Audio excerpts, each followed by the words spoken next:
Sako-sakong basura ang nakatambak sa bakanting loteng ito sa Purok 1, Barangay Peña Francia, Daraga, Albay. Ang mga basurang ito ay sakit na rin ang ulo ng mga residente malapit sa lugar dahil sa masangsang na amoy na dala nito.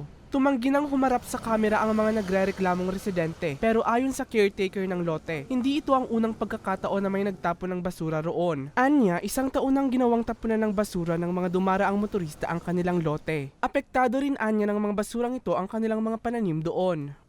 Sobra ng baho na niya, hindi na namin kaya. Noong una, ano pa namin kasi tinatambakan namin ng mga dahon, ng mga saging para hindi na siya. Kaso parang dumadami na siya. Hindi lang tricycle, motor, minsan sa jeep na siya, inuhulog siya.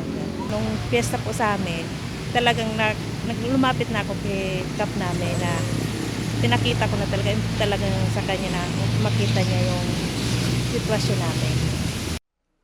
Hindi naman daw ito lingid sa kaalaman ni Punong Barangay Samson Liana. Katunayan, nagsimula na anya silang tukuyin ang mga nasa likod ng pagtatapon na ito. Ang ginawa ko ay napakanda ko ng investigation.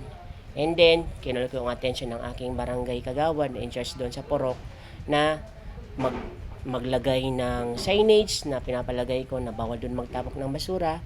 And syempre, niremind ko din yung mga residente na kung pwede, tulungan kami na mahuli o magbantay, maging aware sa mga tao na parang umi-stop doon para magtapon lang ng basura. Dagdag pa ng opisyal, desidido silang sampahan ng reklamo ang sino mang mapapatunayang nagtapon ng mga sako-sakong basurang ito.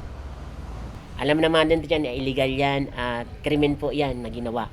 So, hindi ko po yan mapapatawad kasi barangay namin ang tinatapunan ng basura.